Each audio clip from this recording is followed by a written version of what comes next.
നമസ്കാരം. ആ കൈമ മാഷല്ലേ? മാഷെ ഞാൻ അറിയും. കൈമ മാഷ തന്നെ. പക്ഷെ മാഷ ഞാൻ അറിയില്ലോ. അറിയാൻ വഴിയില്ല. അത്രക്ക് അറിയപ്പെടുന്ന ആളൊന്നുമല്ല ഞാൻ. പക്ഷെ ഇനി അറിയും. അറിഞ്ഞാ പിന്നെ മറക്കേയില്ല. ഈ ചുറ്റുവട്ടത്ത് ഇങ്ങനൊരു കല്യാണം നടന്ന അറിവില്ല. വഴിതെറ്റി വന്നാ? വഴിയൊന്നും തെറ്റിയിട്ടില്ല. നേർവഴിക്ക് തന്നെയാ വന്നത്. പുളിക്കത്തറവാട്ടിലാ കല്യാണം നടന്നത്. ആഹാ, എത്തിയോ വാനരന്മാര്? എന്റെ ജാമ്യത്തിലാ നമ്പീശൻ ഓമനക്കുട്ടനെ കല്യാണം കൂടാൻ വിട്ടത്. എവിടെ അവൻ? കാറിന്റെ മുൻസീറ്റിലുണ്ട്. ഞാനിവിടെ ഉണ്ട്. നീ എന്താടാ ഇവിടെ ഇരിക്കണേ? മാഷെ, ഒരു പ്രത്യേക സാഹചര്യത്തിൽ എനിക്ക് ഈ പെൺകുട്ടിയെ കല്യാണം കഴിക്കേണ്ടി വന്നു. എന്റെ ഗുരുവായൂരപ്പ, ചതിച്ചുവോ? ചതിച്ചത് ഗുരുവായൂരപ്പനല്ല, മറ്റേ ചെറുക്കന്റെ വീട്ടുകാരാ. അപ്പോഴാ ദൈവദൂതനെ പോലെ ഓമനക്കുട്ടനെത്തിയത്. ദൈവദൂതനല്ലോ, ശിവനന്റെ യമദൂതനാണ്. എന്റെ കാഞ്ഞിരക്കാട്ട് ഭഗവതി, ഞാനിനി എവിടെ പോയി വിളിക്കാം? മാഷെ, എന്റെ കൈ വിടരുത്. ഇപ്പൊ എന്റെ കൈ വിടുക. ഇനി നീ ആയി, നിന്റെ പാടായി പൊയ്ക്കോളൂ. അയ്യോ, അങ്ങനെ പറയരുത്. എനിക്ക് മാഷ് മാത്രമേ ഉള്ളൂ. ഞാൻ നിന്റെ അച്ഛനോട് എന്ത് സമാധാനം പറയും? പൊയ്ക്കോളൂ. ജീവൻ വേണമെങ്കിൽ ഈ പെൺകുട്ടിയെ വിളിച്ചോണ്ട് വന്ന കാലത്തന്നെ തിരിച്ചു പൊയ്ക്കോളൂ. എനിക്ക് ഇങ്ങനെയൊക്കെ പറ്റിപ്പോയി ഞാൻ കാല് പിടിക്കാം. എന്നിട്ട് കാല് പിടിച്ച് വലിച്ചു കയറുക ഭീമനെ പോലെ. ഞാൻ നിന്റെ ഗുരുവല്ലേ, ഗുരുദക്ഷിണ ചോദിക്കുകയാണെന്ന് കൂട്ടിക്കോളൂ. നീ ദേവീത് തിരിച്ചു പോവോ? അതെങ്ങനെ പോവാനാ? അച്ഛനും അമ്മയും എവിടെ വെച്ചാ വിളിക്ക്. അരിയും പൂവും എറിഞ്ഞ് മുഹൂർത്തം കഴിയുന്നതിന് മുമ്പ് പെണ്ണിനെ അകത്തേക്ക് കേട്ടാ പറയേ. ഒന്ന് ഇറങ്ങി പോണോ? അരിയും പൂവും കൊണ്ടല്ല നമ്പീശൻ തന്നെ എറിയാൻ പോണത്. അയ്യോ അച്ഛൻ, ഇനിയുള്ള എന്റെ ജീവിതം മാഷിന്റെ മിടുക്ക് പോലെ ഇരിക്കും. അച്ഛൻ അല്ല, നീ എവിടെ പോവാ? മൂത്രം വെച്ചിട്ട് വരാം. വേഗം വാ, എനിക്ക് പോണം. ഇനിയിപ്പോ എന്താ ചെയ്യാ? നമസ്കാരം. നമസ്കാരം. ആരൊക്കെ വിരുന്നുകാര്? വിരുന്നുകാരല്ല, കല്യാണക്കാരാ. ഞാൻ തീരെ പ്രതീക്ഷിച്ചില്ല കേട്ടോ. എവിടെ ഉള്ളവരാ? ഞങ്ങൾ ഇനി ഈ വീട്ടുകാരാകാൻ പോവുക അല്ല പക്ഷേ? ഇവിടെന്ന് വെച്ചാ? അല്ല, ഇവിടെയൊക്കെ തന്നെ നമ്മുടെയൊക്കെ പരിസരത്ത് ഇങ്ങനെ. അതാ ഞാൻ തന്നോട് ചോദിച്ചേ, ഈ പരിസരത്ത് ഇങ്ങനെ രഹസ്യമായിട്ട് കല്യാണം? രഹസ്യമായിട്ടല്ല, പരസ്യമായിട്ട് ഈ കുഞ്ഞിരാവിനെ നടത്തിയത്. നല്ല അന്തസ്സായിട്ട്. സംശയമുണ്ട്, ചെക്കനോട് ചോദിച്ചു നോക്ക്. ചെക്കൻ എവിടെ ഉള്ള? അല്ല, ചെക്കൻ ഈ പരിസരത്തൊക്കെ ഉള്ളത് തന്നെ. ഈ പരിസരത്ത് വെച്ചാ? ഇനി വന്നേ. അതെ, കാലമൊക്കെ മാറിയിരിക്കണം നമ്പീശ. കലികാല ഇപ്പൊ. അതുകൊണ്ട് കഴിഞ്ഞത് കഴിഞ്ഞു എന്ന് വിചാരിച്ച് നമ്പീശം വേണം ആശ്വസിപ്പിക്കാൻ. ഒരു വാക്ക് തന്നെ നേരത്തെ ഒന്ന് പറയണ്ടോ? നമുക്ക് പറയാനുള്ള സന്ദർഭം കിട്ടിയില്ല, വളരെ പെട്ടെന്നായിരുന്നു. ശരി. അതെ, നല്ല ബുദ്ധിയുണ്ടെന്ന് ആലോചിക്കുക. ഇപ്പൊ നമ്മുടെ ഓമനക്കുട്ടനാണ് ഇങ്ങനെ ചുമ്മാ ചെയ്തെന്ന് വിചാരിക്കുക. നമ്പീശൻ എന്താ? ഓമനക്കുട്ടനാണ് ചെയ്തെങ്കിലുണ്ടല്ലോ, രണ്ടിനെ അരി ഞാൻ പട്ടിക്കിട്ട് കൊടുക്കും, അറിയാവോ? അല്ലെങ്കിൽ പിന്നെ ഞാൻ തന്തേന്നും പറഞ്ഞ് എന്തോ ജീവിച്ചിരിക്കുന്നത്. അങ്ങനെയാണെങ്കിലേ മരിക്കണോ ജീവിക്കണോ എന്ന് ഉടനെ തീരുമാനിക്കേണ്ടി വരും. എന്തിനാ? ഇത് ഓമനക്കുട്ടൻ കല്യാണം കഴിച്ചുകൊണ്ടിരിക്കണ പെട്ട കുട്ടന്റെ അച്ഛ കല്യാണം മുടങ്ങി നാട്ടുകാരുടെ മുമ്പില് കൂട്ടുകാരന്റെ തറവാടിന്റെ മാനം കെടുന്ന ഘട്ടത്തിലാണ് ഓമനക്കുട്ടൻ മാലുവിന്റെ കഴുത്തിൽ താലി കെട്ടിയത്. വീട് ഏതാണെന്ന് വെച്ചാൽ അവരെ അനുഗ്രഹിച്ച് അകത്ത് കയറ്റിയാട്ടെ. മിണ്ടിപ്പോരുത്. തോന്നിയാസം കഴിഞ്ഞിട്ട് ഒരുമാതിരി അടിച്ചു കല്യാണം കൂടെ വന്ന ചെക്കന്റെ വില പെണ്ണിനെ കെട്ടിവെച്ചിട്ട് കുടുംബ മഹിമ പറയുന്നോ? ഇപ്പൊ ഈ നിമിഷമാണ് ഇവിടുന്ന് തന്റെ പെണ്ണനെ കൊണ്ട് എന്ന് പറഞ്ഞാൽ എങ്ങനെ? അവൻ പുറ കൊടുത്ത പെണ്ണായത്. അവൻ കെട്ടിയ താലിയായി കഴുത്തെ കിടക്കുന്നത്. ആരോട് ചോദിച്ചോടോ കെട്ടിച്ചത്? അവൻ അനാഥ ചെക്കനാന്ന് വിചാരിച്ചോ? അവനെ കുറിച്ച് എനിക്ക് എന്തറിയാം? +2 പഠിക്കുന്ന ചെക്കനെ സംഭവിക്കാനുള്ളതൊക്കെ സംഭവിച്ചിട്ട് ഇപ്പൊ നമുക്ക് എന്ത് ചെയ്യാൻ പറ്റും? ആ പെൺകുട്ടിയെ അകത്ത് വിളിച്ചു കൊണ്ടുപോവുക. താനും മേടിക്കാടി. താൻ ഒറ്റ ഒരുത്തം കാണാൻ ഇതൊക്കെ ഉണ്ടായത്. ഇതിനെന്താ ചെയ്യാൻ പോകുന്നതും കാണിച്ചുതരാം. തന്നെ തന്നെ തറവാട്ടുകാരെ മുഴുവൻ ഞാൻ കോടതി കയറ്റും. പിന്നെ എന്റെ മോൻ കെട്ടി താലി അത് ഞാൻ കോടതി വെച്ച് അഴിപ്പിച്ചിരിക്കും.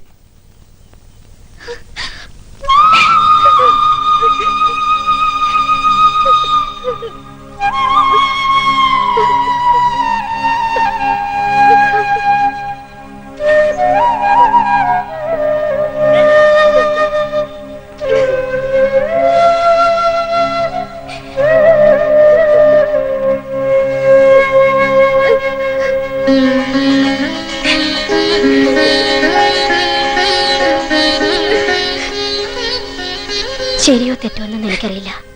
പക്ഷേ അവളുടെ കഴുത്തി കിടക്കുന്നത് നമ്മുടെ മോൻ കെട്ടിയ താലിയ. അത് കെട്ടിയത്ര എളുപ്പത്തില് പറിച്ചറിയാൻ പറ്റില്ല.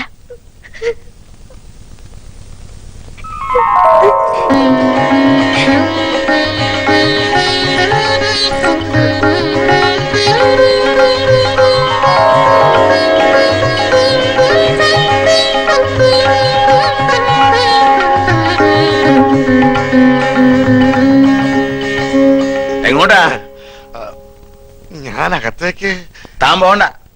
ഇനി ഈ ബന്ധത്തിന്റെ പേരും പറഞ്ഞ് താനോ തന്റെ തറവാട്ടിൽ ആരെങ്കിലും ഈ പടി ചവിട്ടിയ അരിഞ്ഞു കളഞ്ഞൻ.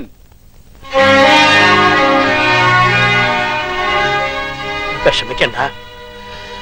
എനിക്ക് സന്തോഷായി മാഷെ.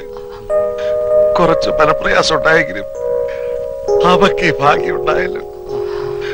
മതി. വാ. എനിക്ക് എന്നാണാവോ ഇങ്ങനൊരു ഭാഗ്യം ഉണ്ടാവുക?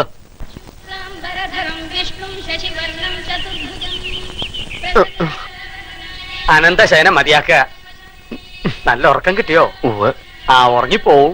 സ്വയംവരം കഴിഞ്ഞാന്റെ ക്ഷീണം കാണും. ഇന്നലെ ഞങ്ങൾ നിന്നെ എവിടൊക്കെ അന്വേഷിച്ചെന്നറിയോ? നീ വല്ല കടുകയും ചെയ്യുമോന്നായിരുന്നു അമ്മയുടെ പേടി.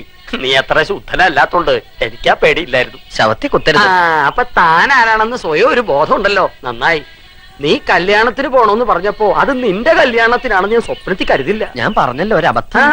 അബദ്ധങ്ങളുടെ ഒരു ഘോഷയാത്ര തന്നെയാണല്ലോ നിന്റെ ജീവിതം. പക്ഷെ ആ ഘോഷയാത്രയുടെ മുന്നിൽ കൊടിയും പിടിച്ച് നടക്കാൻ നീ എന്നെയാണല്ലോ തെരഞ്ഞെടുത്തതെന്ന് ഓർക്കുമ്പോഴാണ് ഒരു വിഷമം. അച്ഛൻ അയ്യോ, എന്താ മാഷേ? ഹേയ് ഒന്നുമില്ല. വെട്ടുപോത്ത് വെട്ടാൻ വരണമെന്ന് പറയുമ്പോ ആരാടോ ഞെട്ടാത്തത്? അച്ഛൻ എന്ത് പറഞ്ഞു? എടാ ശിവശിവാ, അദ്ദേഹം ഉപയോഗിച്ച വാക്കുകളൊന്നും നിന്റെ മുഖത്ത് നോക്കി പറയാൻ ഒരു ഗുരുനാഥൻ എന്ന നിലയ്ക്ക് എനിക്ക് വിഷമമുണ്ട്. അത്രയ്ക്ക് മിളേച്ച. അവളെ കുട്ടി. അവൾക്ക് കുട്ടിയുണ്ടോ? അതല്ല, അവള് നിന്റെ ഭാര്യയല്ലേ? അവിടെ തന്നെ ഉണ്ട്. അവളെ വീട്ടിൽ കയറ്റിയോ? ആ, തന്റെ അമ്മയും പെങ്ങളും നിലവിളക്കും ആരതിയും ഒക്കെ ആയിട്ട് അകത്തേക്ക് കയറ്റി. പെൺകുട്ടി വലത് കാലെടുത്ത് വെച്ച് അകത്തേക്ക് കയറുകയും ചെയ്തു. മാഷേ, ആ? എനിക്കൊന്ന് വീട്ടിൽ പോണെന്നുണ്ടായിരുന്നു. അതിന് താൻ പട്ടാളത്തിലൊന്നും അല്ലല്ലോ. ലീവ് എടുത്ത് പെട്ടിയും കിടക്കോട്ട് വീട്ടിലോട്ട് കയറാൻ നേരെ വീട്ടിലേക്ക് പോവുക. അതല്ല മാഷേ, മാഷും കൂടി വന്നാ എനിക്കൊരു താങ്ങിന്. താങ്ങിനിപ്പോ ദാ, ഈ 10 കയ്യിലിരിക്കട്ടെ. കൂട്ട് വേണോ അത്രേ? ഞാൻ ഒരു കാര്യം ചോദിക്കട്ടെ. ഞാൻ നിന്റെ മാഷാണോ അതോ നീ എന്റെ കാലനാണോ? എന്തായാലും ബലം ഒന്ന് തന്നെയല്ലേ. ഒന്ന് വെറുതെ ഇടോ. നിന്റെ തന്തയുടെ തെറി മുഴുവൻ രാവിലെ കുത്തിയിരുന്ന് കേൾക്കായിരുന്നു ഞാൻ. അതിന്റെ നാറ്റം ഒന്ന് മാറിക്കിട്ടാൻ വേണ്ടിട്ടാണ് കുളിച്ച് ശുദ്ധമായിട്ട് അമ്പലത്തിലേക്ക് പറഞ്ഞത്. ആ ശിവ. ഇവിടെ ഒന്നും കണ്ടിട്ടില്ലല്ലോ. എന്താ പേര്? മിസ്സിസ് പരമേശ്വരൻ. മിസ്സസ് ആണോ? മിസ് ആരും ഇല്ലേ?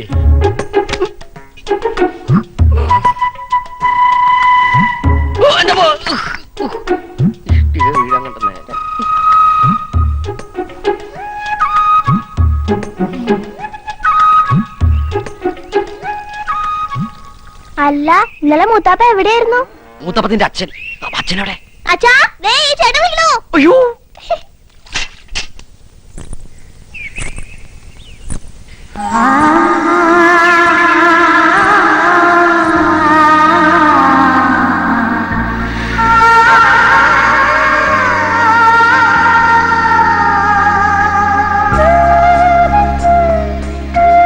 ഓർക്കപ്പുറത്ത് കിട്ടിയ ആളല്ലേ.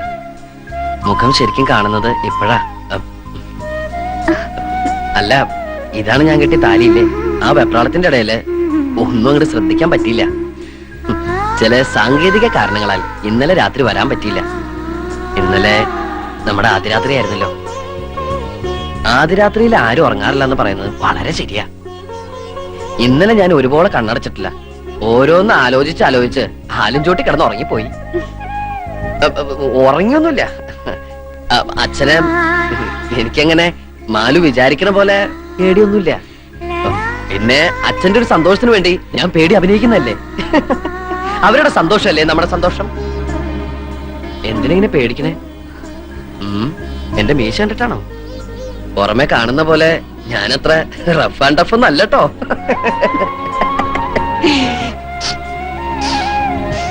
എന്തത് ഭയങ്കര ബീഡിയുടെ മണം? ഞാൻ വലിക്കില്ലട്ടോ. അച്ഛൻ ഭയങ്കര ബീഡി വലിയ. സ്റ്റാൻഡേർഡ് ഉള്ള എന്തെങ്കിലും വലിക്കാൻ പറഞ്ഞ അച്ഛൻ കേൾക്കണ്ടേ. കൂടുതൽ വലിപ്പിക്കലടാ മോനെ.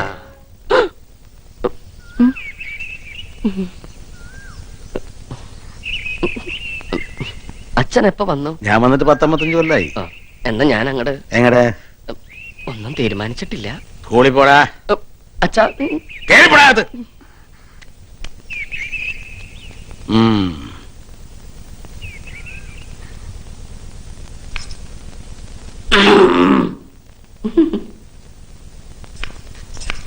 അമ്മേ, ഇപ്പൊ എന്തിനാ ഇങ്ങോട്ട് വന്നേ? മനുഷ്യനെ ആദ്യം പിടിപ്പിച്ച് കൊല്ലാൻ ഇറങ്ങിയിരിക്കുക. അമ്മേ, അത് പറ്റിപ്പോയി. ദേ, ഇനി മേലാൽ ഞാൻ ആവർത്തിക്കില്ല. തന്തയുടെയും തള്ളയുടെയും മോഹങ്ങൾ കുരുതി കൊടുക്കാൻ ഇറങ്ങിയിരിക്കണം. പൊയ്ക്കോ എന്റെ മുമ്പിന്ന്. അമ്മേ, ഞാനിനി സ്കൂളിൽ പോണോ? വേണ്ട, മണവാട്ടിയും കെട്ടിപ്പിടിച്ച് മണവാളം മണിയറ തന്നെ ഇരുന്നോ. ഭക്ഷണമൊക്കെ അവിടെ കൊണ്ട് എത്തിക്കാം. അതല്ല അമ്മേ, ഇനി ക്ലാസ് കഴിയാൻ 3-4 മാസം കൂടിയല്ലേ ഉള്ളൂ. ഞാനിവിടെ ഇരുന്ന് പഠിച്ച് പ്രൈവറ്റായിട്ട് പരീക്ഷ എഴുതിയ പോരെ? അല്ലെങ്കിൽ എന്റെ ഭാര്യയ്ക്കും ഭാര്യ വീട്ടുകാർക്കൊക്കെ നാണക്കേടാവൂലേ? ദേ മോനിന് പഠിക്കാൻ പോണ്ടാന്ന്. അയ്യോ, ഞാൻ പൊക്കോളാം.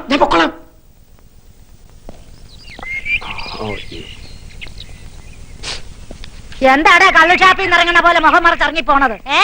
വെറുതെ കാലും നീട്ടിയിരുന്ന് ചാമ്പൽ വലിച്ചു കേട്ടാണ്ട് ശംഭോ മഹാദേവെന്ന് വിളിക്കേ, മനസ്സ് മാറട്ടെ.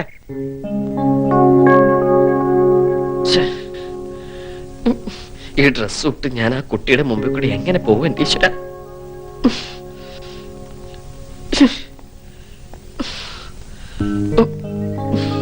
കൊണ്ടാറങ്ങാനായിട്ട് ആടയാഭരണങ്ങളൊക്കെ അണിഞ്ഞു കഴിഞ്ഞില്ലേ? ഇറങ്ങി വരിക ഇങ്ങടെ. വരണു അച്ഛാ.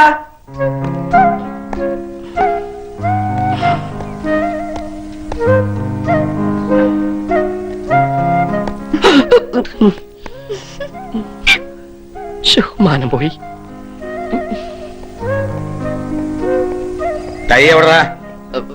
ഉണ്ട്. എടുത്തേട്ടെ. പുസ്തകം എടുത്തിട്ടുണ്ടോ? ഉവ്വ് ഇൻസ്ട്രുമെന്റ് ബോക്സ്, ഉവ്വ് എഴുതാനുള്ള പെന്ന്.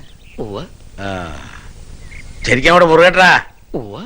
നല്ലല്ലോ മുറുക. ആവാം. പണക്കെട്ടുമായിട്ട് എവറസ്റ്റ് കീഴടക്കാൻ പോകല്ലേ? ഒരു ടെൻസിങ് നടക്കുന്നു. ദേ ഇങ്ങടാ.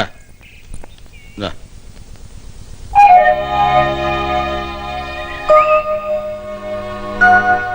സമയത്ത് സ്കൂളിൽ പോയി നോക്കടാ. വായി നോക്കി എന്താ കളിക്കുന്നേ? നീയും പോ വേഗം.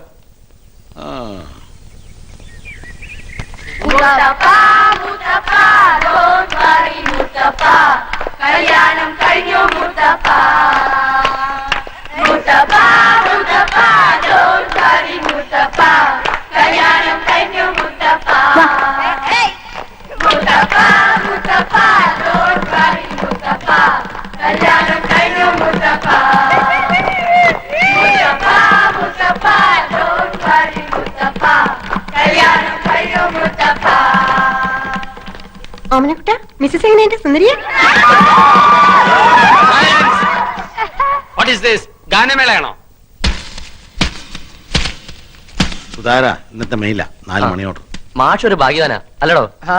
അല്ല മാഷ, എപ്പോഴാ പാർട്ടി നടത്തുന്നത്? എന്ത് പാർട്ടി? മോനൊരു പെണ്ണിനെ കെട്ടിക്കൊണ്ട് വന്നില്ലേ? 10 പൈസ ചെലവില്ലാണ്ട്.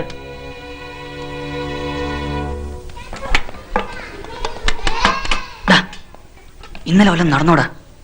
അറിയാനുള്ള കൊതികൊണ്ടാടാ. ഇങ്ങനെയൊക്കെ എന്റെ അടുത്ത് ചോദിച്ചു കഴിഞ്ഞാൽ കൈമൾ മാഷിനോട് പറയൂട്ടോ. കൈമൾ മാഷിന്റെ അടുത്ത് പറഞ്ഞാ ഞങ്ങൾ എങ്ങനെ കേൾക്കാനാടാ? അല്ലെങ്കിൽ ഇതൊക്കെ വയസ്സം കെട്ടിട്ട് എന്ത് ചെയ്യാൻ? ആർക്കാടാ വയസ്സായത്? ഇവന്റെ അച്ഛനാ. എനിക്ക് കാതിന് ഒരു കുഴപ്പമില്ല കേട്ടോ. നിങ്ങളുടെ സംശയം എന്താണെന്ന് എനിക്കറിയാം. ഇനി ഈ ഗ്രൂപ്പുകൾ ഇവിടെ വേണ്ട. Get up. ഓരോരുത്തർ ഓരോ ബെഞ്ചിൽ ചെന്നിരിക്കെ. Come on come on. Go go go.